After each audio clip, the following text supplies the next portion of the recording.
안녕하세요. 경제 공부하는 치과 박 원장입니다. 경제도서 리뷰 23번째로 선택한 책은 앨런 그린스펀과 에이드리언 올드리지의 미국 자본주의의 역사입니다.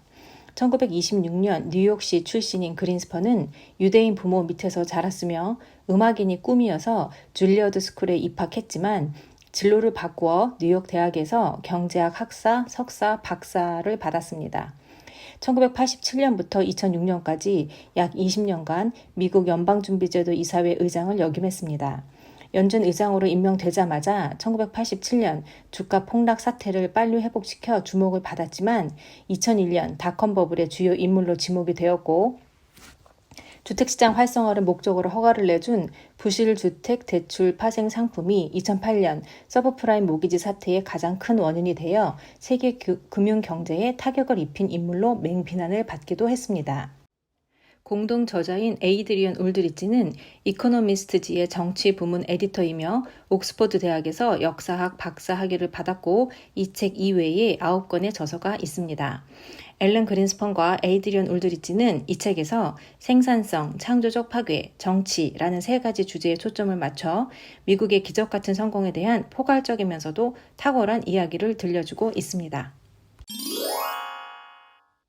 이 책은 총 12개 장으로 이루어져 있습니다.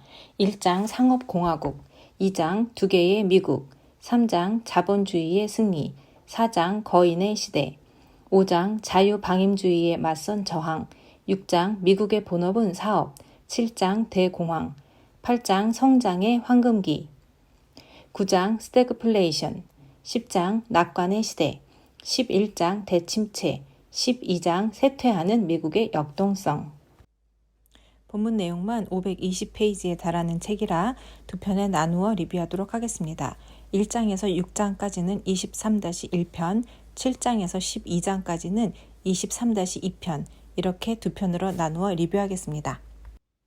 1장 상업공화국 1776년에서 1860년 독립전쟁은 미국의 취약한 경제를 무너뜨렸지만 독립 후 몇 년 만에 성장세가 재개됩니다. 1803년 루이지애나 매입을 시작으로 플로리다, 텍사스, 캘리포니아 등을 차례로 매입하면서 영토를 확장해 나갑니다. 1790년에 390만 명이 된 인구는 1860년에는 3150만 명으로 늘었고 실질 GDP는 1800년에서 1850년까지 연평균 3.7%로 성장하게 됩니다. 미국은 세계에서 가장 많은 창업자를 배출했는데 그들은 자원혁명, 운송혁명, 정보혁명 등을 통해 생산성을 향상시켰고 사람들은 동해안에서 내륙으로, 농촌에서 도시로 향하면서 미국은 쉬지 않고 돈을 버는 역동적인 국가가 됩니다.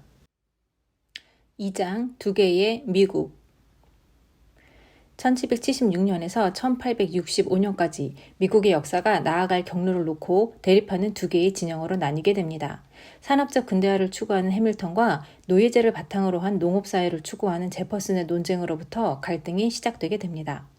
그렇게 시작된 논쟁은 건국 이후 70년 동안 두 개의 경제권, 즉 북부의 자본주의 경제권과 남부의 노예권 경제권으로 나뉘어지게 되고 두 진영 사이의 갈등이 남북 전쟁으로 표출되면서 양쪽 모두 파멸적인 피해를 입게 됩니다.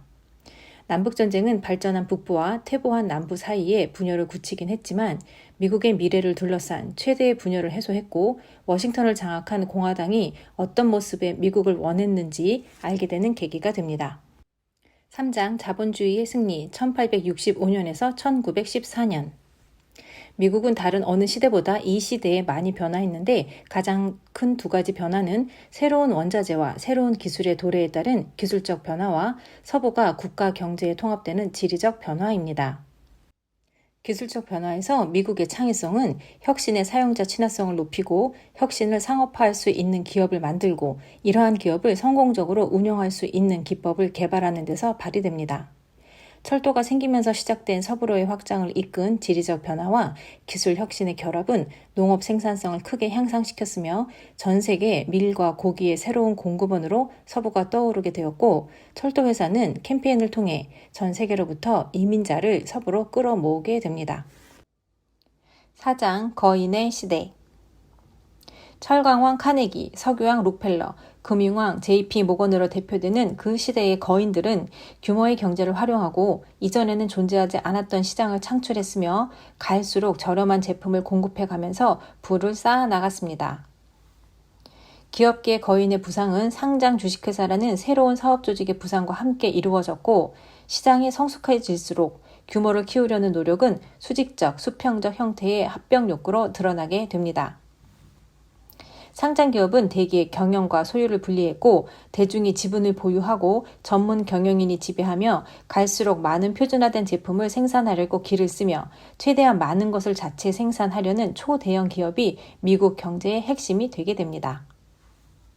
5장 자유방임주의에 맞선 저항 22대와 24대 대통령으로 재직한 그로버 클리블랜드는 건전화폐와 작은 정부를 내세우며 자유방임주의를 지지했는데 철도회사를 선두로 수천 명을 고용하는 대기업의 출현과 문명의 밀도가 높아지면서 자유방임주의는 한계에 봉착하게 됩니다.